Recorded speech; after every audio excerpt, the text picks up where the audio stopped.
I'm making a hard left because I realized I had a tab here open. I'm very comfortable in the hard left. You know that, Austin. Yeah, I realized we actually recorded last time before the Game Awards, and I didn't actually ask you if you ended up watching them. Like I assumed the next day, or I didn't. I saw some of the trailers, but I didn't watch the awards. No. Well, there aren't. To be fair, there really aren't any awards. It's is it not? Do they not do the whole? It's not like the Oscars. I'm being snarky, but it's speech. Oh, you're being snarky. Okay. It's just like the ratio of trailers to awards is highly one-sided, and this brings out some ire in certain people, myself included. Ire maybe is too strong a word. You'd like a 10-minute speech for every single category, and like. I mean. I find myself really of a lot of different minds. I spoke with Troy a bit at length. It looks like he's not going to be able to make it. He had the start time wrong, and anyway, so he I hope he doesn't mind my saying, he tends to be a bit of a defender of it and a real believer in it, and recognizing that like the goal of having a massive event that really does get seen by tens of millions as a way to kind of do what the Oscars theoretically, have an ambassadorial role, isn't it? Yeah, and that there are certain things, trade-offs, that are implicit in that, and that the trailers and the sponsorships and those kinds of things just go with the territory to make it financially viable. And in that sense, I fully agree. I think as an entrepreneur, Keighley clearly has found a winning formula given the size of the audience. Like if the people keep showing up, and each year there's more people showing up to watch it, and they're actually excited, and then obviously you've got also the circular aspect of companies increasingly willing to pay what I assume are hefty sums to have a prominent trailer placement in the show, knowing it's going to get seen by a lot of people. And to that end, a handful of people in their speeches said something like, our game had its premiere trailer 4 years ago on this stage. Nobody knew who we were, and now here we are winning, best online game or however. And like this event is probably why we're even in a position to have an audience that size. And so like, I'm not inclined to dismiss any of that. I think that that's pretty amazing. I realized, I was like, but why does it still bother me? Why does the event still feel like it's so, because there's two things. The idea that the awards are so secondary compared to all the reveals make it feel like all you developers who are, this is supposed to be like your night, your first and maybe only time to live in the limelight and know I did something that made a difference and I'm being acknowledged by, my peers in the industry or whatever. And like, because not only are the awards that are on stage few and far between by and large, but further,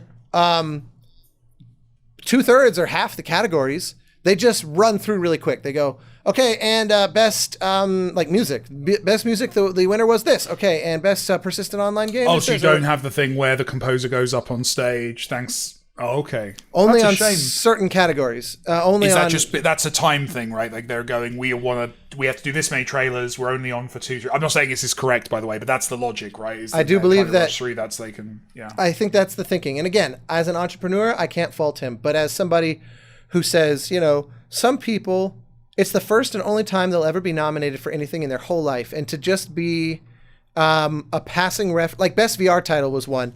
And some friends of mine were nominated in that category, and they lost. So they worked for 4 years on a game, half of which was in a pandemic. It nearly, crushed their whole company, but they managed to see it through and ship a game that they're really proud of. And their sort of one moment is to be on a list of, here are the nominees, and the winner is Resident Evil. Congrats. And like he was like, he tweeted something like, hey, still worth it to make the game, but like that. They don't feel terribly respected. But I did have an epiphany. So, because I buy into all that, and I go, yeah, it doesn't feel like it's really about celebrating the art. It's about selling what's next. And that's fundamentally different from what I think an award show is about, which made me realize maybe I'm just so shallow and simple-minded that I wouldn't feel any of these ways if they just changed the name of it to like the game show, like the games show or something like that, instead of if the awards were defined as tertiary by the name. In Exactly. a way, is it the fact that it's being called the Game Awards that kind of invites the criticism you're saying, right? Yeah. Because I realized the more I dug into it, and again, credit to Troy for really kind of forcing me to examine where my attitudes were coming from, because I realized I didn't have good arguments until I realized, it's really just about the framing of calling it an award show, and then making the awards seem so unimportant. Which to me, I just end up feeling bad for all these people being nominated and winning, especially in the less sexy categories of Game of the Year and that sort of thing. I will say, though, it was a bit of a highlight that Game of the Year went to It Takes Two with this, Joseph Fares sort of. And he's a mainstay, isn't he, of that show? He's kind of on it. And his whole crazy fuck the Oscars thing that went on, and he lost his mind on stage a few years ago, and it made him a little bit of a like the enfant terrible of the Game Awards, to then win in earnest. Was actually a pretty cool way to end the night, I thought. And it's always nice when a game that sort of very unexpected takes the Game of the Year. There's something I'll never forget when at the BAFTAs in 2013 when Journey was nominated in a million categories, and it won all of them except Game of the Year, which went to Dishonored. You won a couple that we were up for, if I recall. Really? Was it Thomas was alone? I think Thomas was. I thought that was the year definitely, after. No, it was 2013. So that would have been So it was. I remember. I think I'm right. I think you beat Thomas Was Alone on the music. I think you and Dave were up against each other. Well, son of a bitch. Yeah. I swore that you guys that game came out. I feel like we've even talked about this here. Forgive me. Thomas Was Alone. People think came out later than it did because it bombed at launch. So it was definitely a slow burn in terms of the audience. But yeah, I was going to bring up the BAFTAs because I think the BAFTAs get a nice. Did. Am I right? I did beat Mr. Housden. Well, that's why I throw darts at a Journey box in the corner while I'm working. That's so. No, funny. Yeah, the BAFTAs is obviously gets that balance completely in the direction of the awards, but I imagine probably less people watch the BAFTAs, right? By some margin. Exactly. That's why that's why the entrepreneur in me says I can't deny that he has made a thing that far more people care about than the BAFTAs, the DICE Awards. These are all things DICE that is a good example. Yeah. Our colleagues. People, if you win a DICE Award or a BAFTA, internally to the industry, I think there's a fair bit of respect associated with that. That's respected. But the general public of people actually buying the games don't even know or care, I think. And that's where I'm like, I gotta give him credit for creating a thing that the general public does seem to care about. And similarly, the Oscars have been in just a continuous ratings decline. And it makes me wonder, maybe it's because at the end of the day, especially now with social media, access a glimpse of celebrity, which is what one of the main things the Oscars promised, is far less novel than it was in years past. And also, we're just less likely to listen to authority, aren't we? I think specifically in terms of taste, in terms of what's popular. I think people look at something like Squid Game. I don't think people were waiting for some critic or award ceremony to say that Squid Game was good. They heard from two mates it was good, so they tried it and they liked it, and et cetera, right? That's true. I do wonder if people don't care, and as well because everyone's in their niche that if you think the best film that came out last year was such and such, you can find a community who agrees with you, and you can get content talking about how right you are. You necessarily look to that authoritative kind of, the Academy thinks this. I don't know if I know our generation probably still does because we're from a different generation, but I can't imagine the average 15-20-year-old nowadays gives a shit about any of that. Yeah, I think that's interesting, and it makes me wonder, kind of related to that. We've talked here, when Solitaire came out, you were talking about the importance multiple of awards, Solitaire conspiracy, multiple awards. You were talking about the Metacritic importance of that. But it makes me wonder, would that not also be symptomatic of the same thing? Should theoretically that also kind of fall by the wayside as something that we care about? Because I don't know that Metacritic is falling by the wayside in terms of... Sorry, not the website. Sorry, I'm just blurry. I'm just going to fix that. Blah, blah, blah. I don't think it's... I think I think the audience, the younger audience, care less about it. There's a, like, just from, like, in terms of, I don't see necessarily a correlation between our Metacritic scores and how well a specific game's done. Like, it seems to be what connects is different. But also, the joke that's hilarious is, like, among indie devs, like, often the games that are doing really well in the indie space are games that the mainstream game press just have never covered. I remember Callum post Among Us. Among Us I don't think Among Us qualified for a Metacritic score until like a month ago. Like, it's like there's an audience that aren't looking, again, like, they're looking to, it matters what your friends are into, what your community's into, what, you know, your peers or influencers are into, maybe, but, like, you don't necessarily look to that stuff anymore. So I still, like, you know, I've been the guy who's super into critics on this show many times. Like, I still massively respect a good game critic is fascinating read and very useful, and it's part of when I'm appraising whether I want to play a game. I definitely look to the review scores. But again, I think maybe that's a generational thing, and I think I don't think I ever have. I think I've looked up out of curiosity, but I don't think I've ever pulled the trigger to buy a game or not. I think I've been like mid-purchase and then been curious, you know. Oh, okay. And then been like, I interesting. Definitely, like, Metacritic on, like, a console game, say, like, I will absolutely take a look at Metacritic for a console game when it comes out. And then on Steam games, there's many Steam games I've bought just based on going to their page and going, oh, wow, 98% positive? I guess this is cool.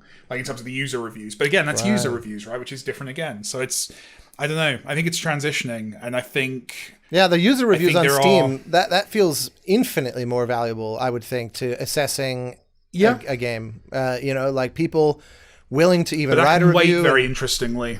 Steam reviews can weight very, very drastically in a way that's interesting. If you have any kind of controversy, say, about your game, if it's, you know, if the bad people on the internet say you're an SJW or something, like, your score can go very bad.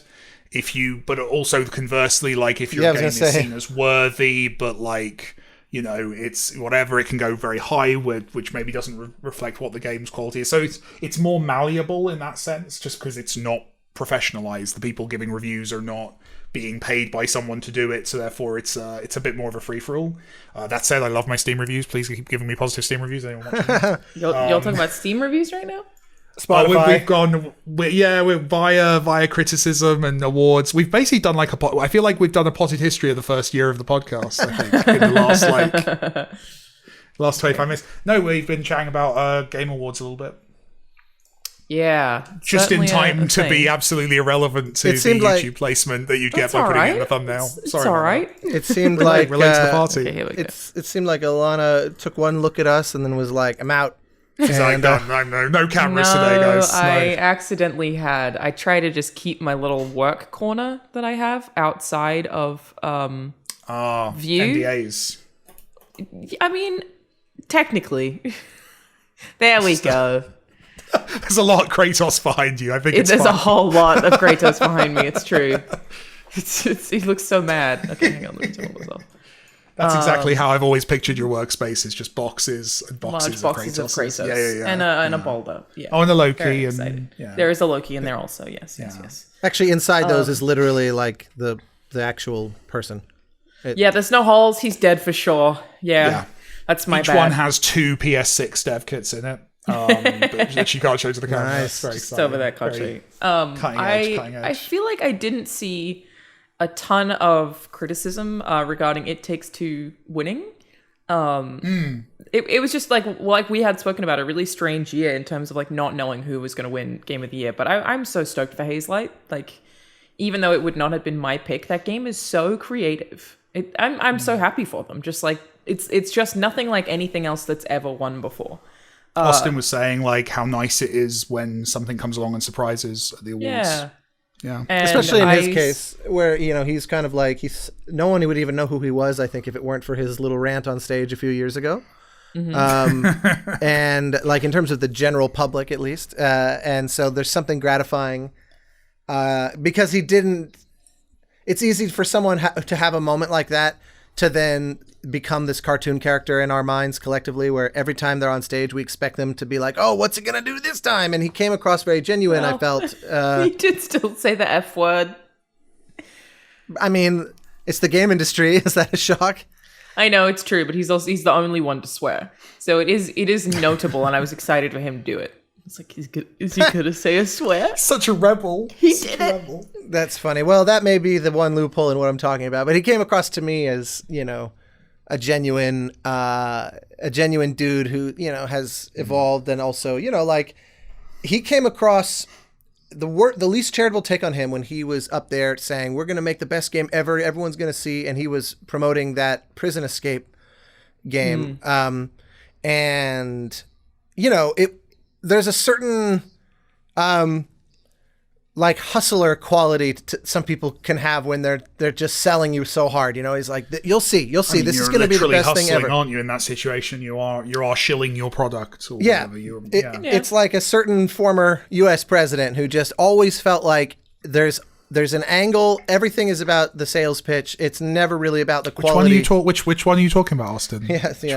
Andrew Jackson. Andrew Jackson. I mean, famously a terrible human being as well. Well, fair, yeah, true.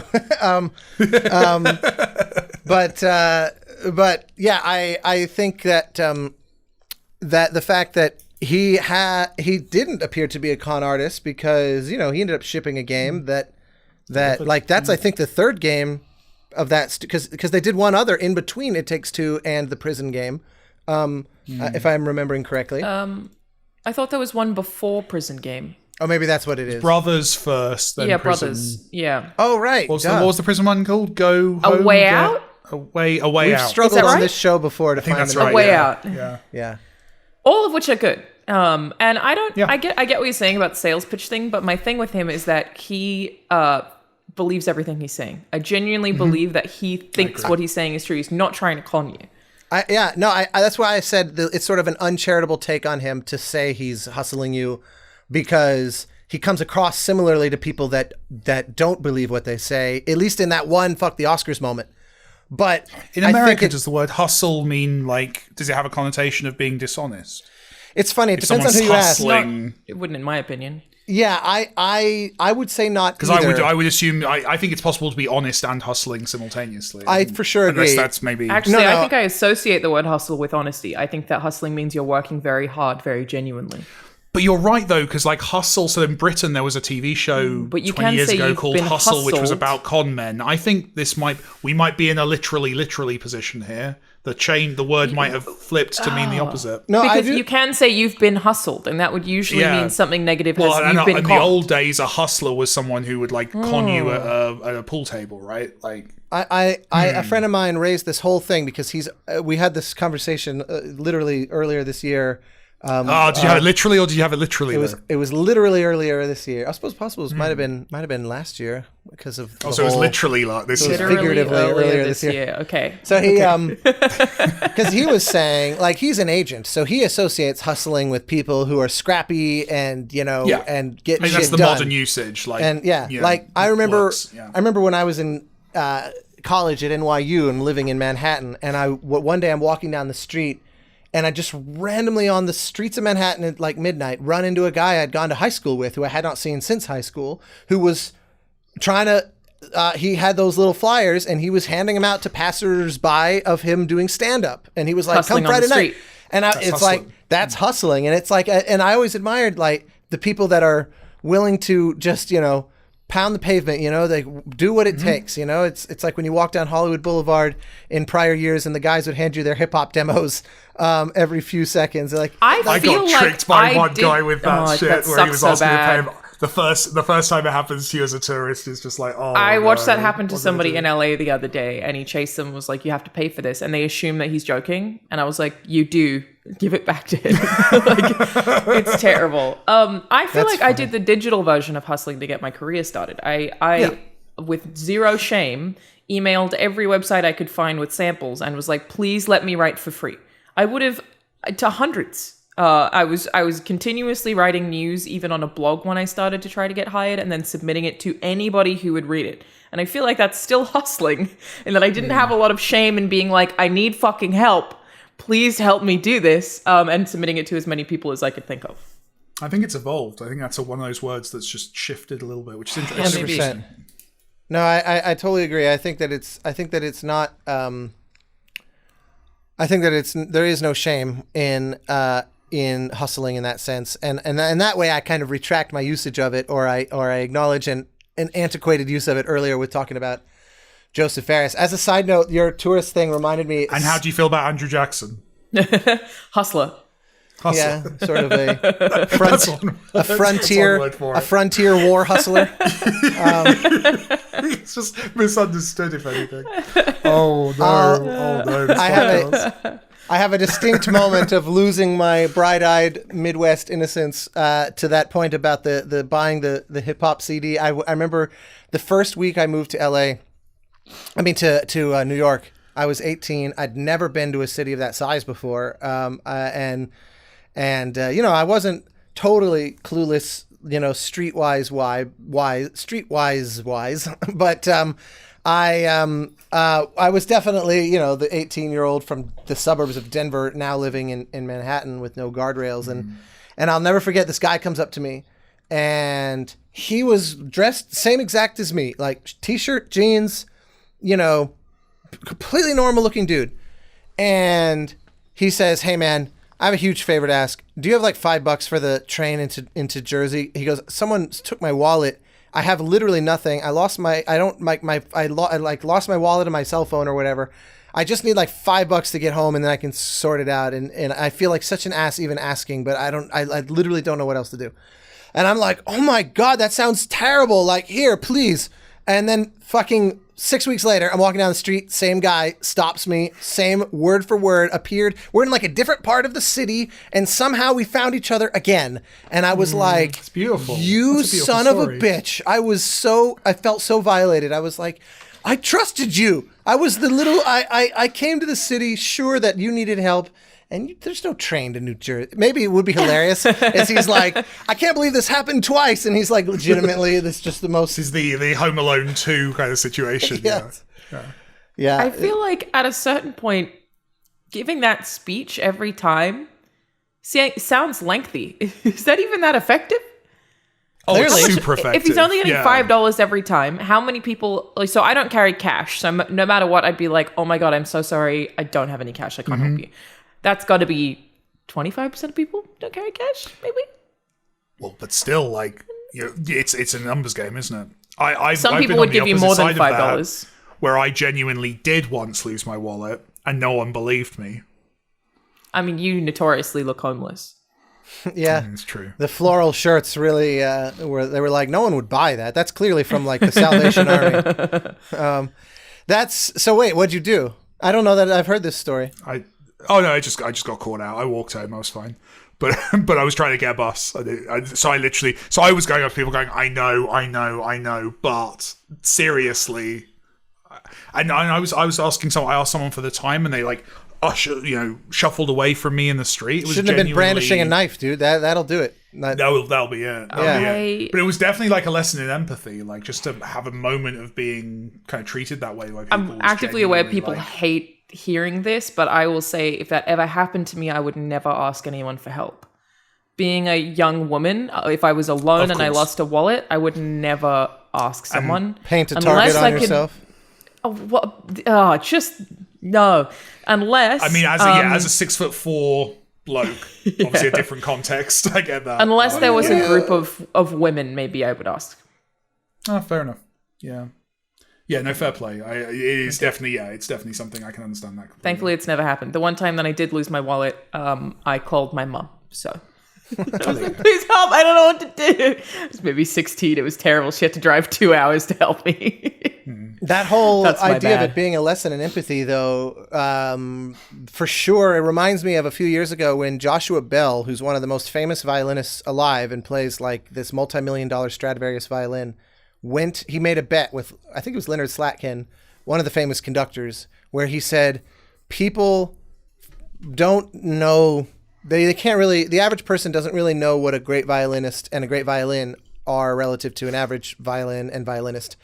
And also, it was this whole thing of, how much attention do we pay to buskers, and street musicians. So Joshua Bell went into the Union Station, like 42nd Street in Manhattan, opened up his violin case and started to play the Tchaikovsky Violin Concerto, which is famously one of the most daunting pieces for solo violin in the whole history of classical music. And very few people can do it on his like multi-million-dollar Stradivarius. And he's already one of the most famous, theoretically recognizable on the street, if ever a violinist was. And he made like in like 4 hours or something, it was like, I think under $200 in tips, and maybe even considerably less. Maybe it was like 75 or something. I can't remember now the number. But what was interesting to me was that consistently it was kids pulling their parents over to check him out. Because most people now, admittedly, he's also he's planting his flag in one of the busiest like commuter train stations. Very few people have time to loiter as they pass through there because they're catching trains.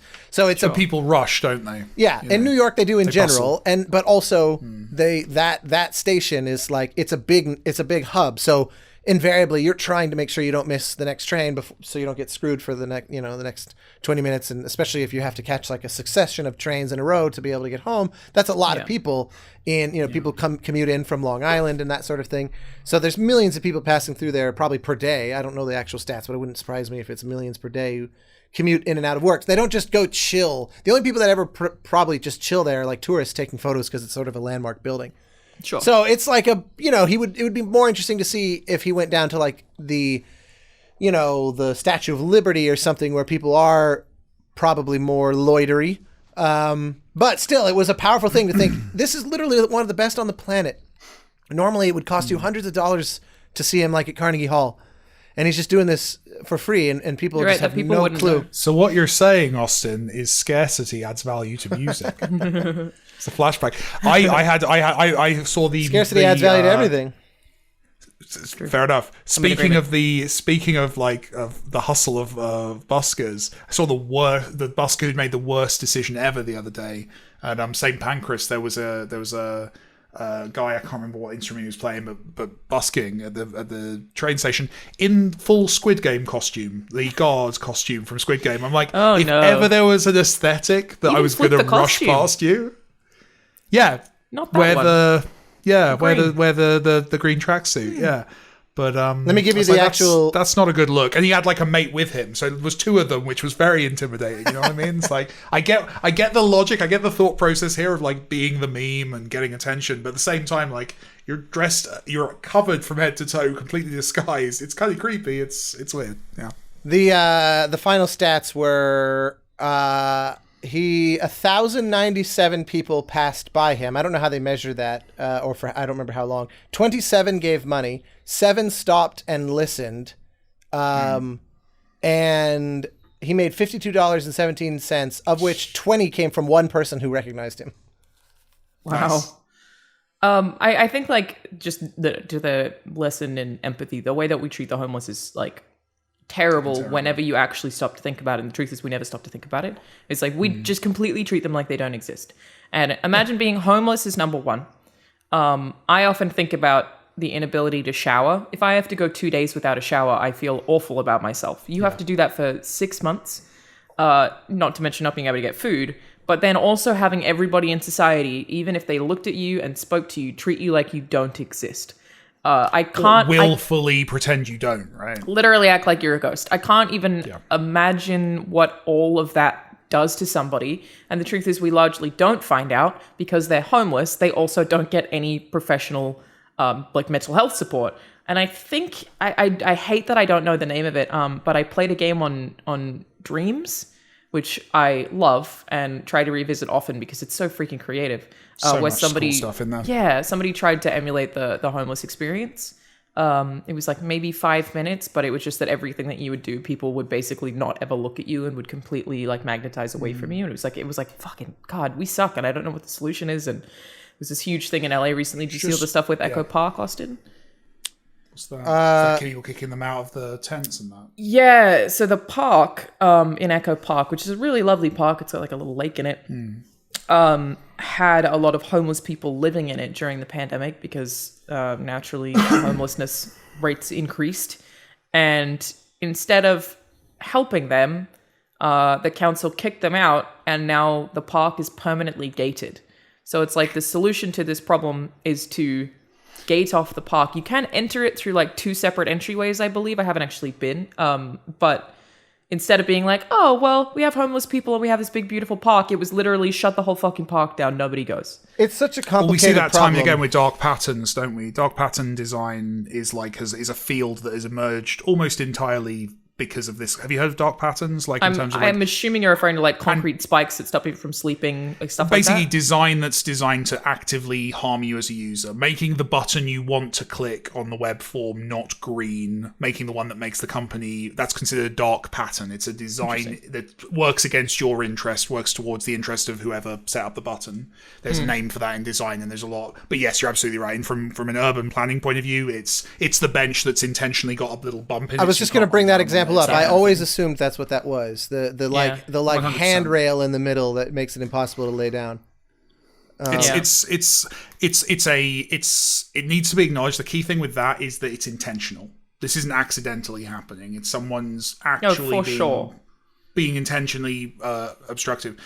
But yeah, that's with homeless folks, like, even if you don't have any money in your pocket, just acknowledge them as a human being. Just think of them as, like, in the same way as you nod politely to a shopkeeper. Just acknowledge the humanity. Like, the number of times where I've, like, said hello to someone on the street and they've genuinely looked like no one said hello to them in like 24 hours, and it's horrible. But even that's complicated because you can argue that you're running a risk, which is also a terrible thing to think about. That's it's why. Like, okay, but if I acknowledge Mike's them, privilege rears its ugly head again. Am I going to get chased or something? Yeah. But even that sucks to, like, look at a human that way. I don't know. Like, I don't know what the solution is. I don't fault anybody for risk assessment when, especially a lot of the homelessness, at least the what I see here, they can be very aggressive in it. It is it is a severe mental health problem where I have empathy for the fact that these are people who are victims of circumstance, but it does not feel safe to be around a lot of these folks. Now, that said,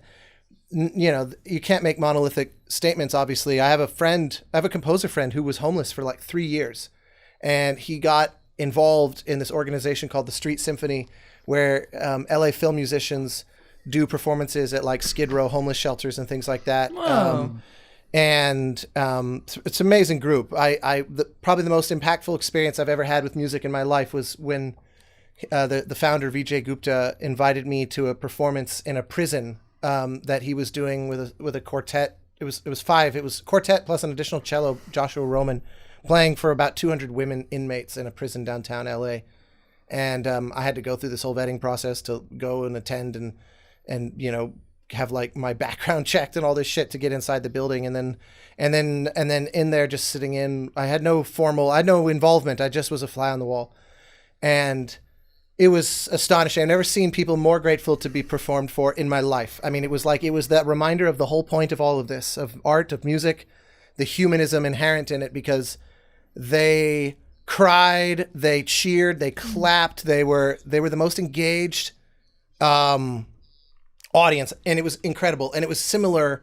The Street Symphony commissioned a piece of this friend of mine, Ben, who had been homeless for years, and he had intermittently stayed at this shelter in downtown, and so Street Symphony commissioned him to write a piece, and they gave the world premiere of it in the like commons room, like, or whatever, the like gymnasium, like just the generic big empty room in this shelter downtown, where literally all the audience were people who were like, they probably didn't even know what was going on that day. And I went down there for that too, and it gives you a real good sense of like, there are some people who need a very intensive mental health treatment situation, but then there's others who are they got dealt a succession of really horrible hands, and they don't quite know.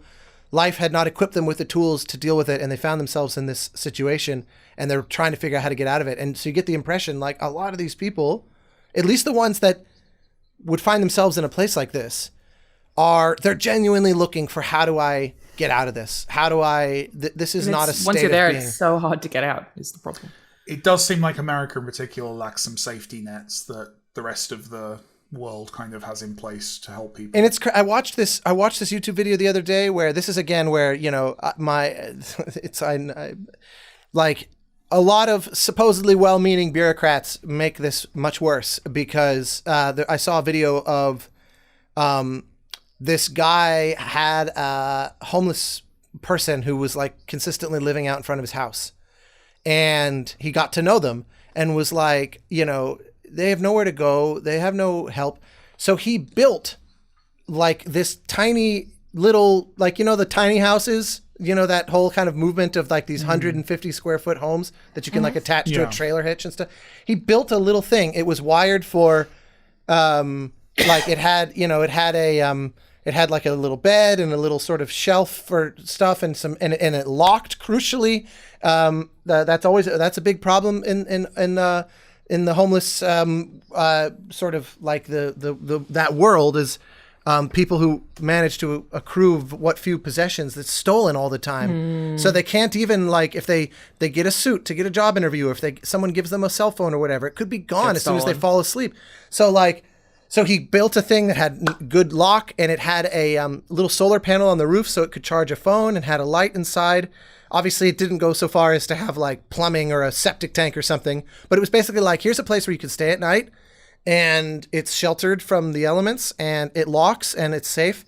And he built it for this person, and then he realized, shit, I could do. So he kind of stopped what he was doing in life and made this kind of like a little entrepreneurial venture where he started raising money. I think he did a Kickstarter that raised a ton of money, and he started putting these all over the city.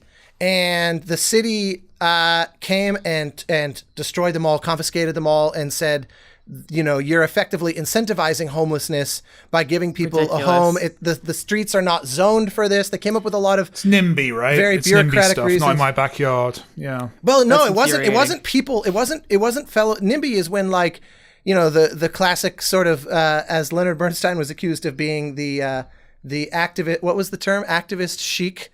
That he champagne socialist, but we call them the limousine liberal is the other term of like right, that's the ultimate, that's the classic NIMBY of like, oh, we have to do something about this, but I don't want them in my backyard. But this was actually the city of Los Angeles saying this violates the political level, our health codes. I just found out this week that there are a number of completely abandoned buildings in downtown LA that the sole purpose that they serve now is that they are rented out for productions. So usually completely empty. They are locked. They are left in their abandoned state. You sign a waiver to enter, but productions are allowed to go in. So if a movie or a TV show or whatever else wants to go in there to use the space, they can. And the reason that they don't just refurbish them to try to make more money is because the buildings are already completely owned, and some of them will cost like $25,000 to rent for a day. And that was like, okay, there is obviously a need for that to exist, for people to film in that kind of building. But in downtown LA, like, we really can't spend the money to convert those.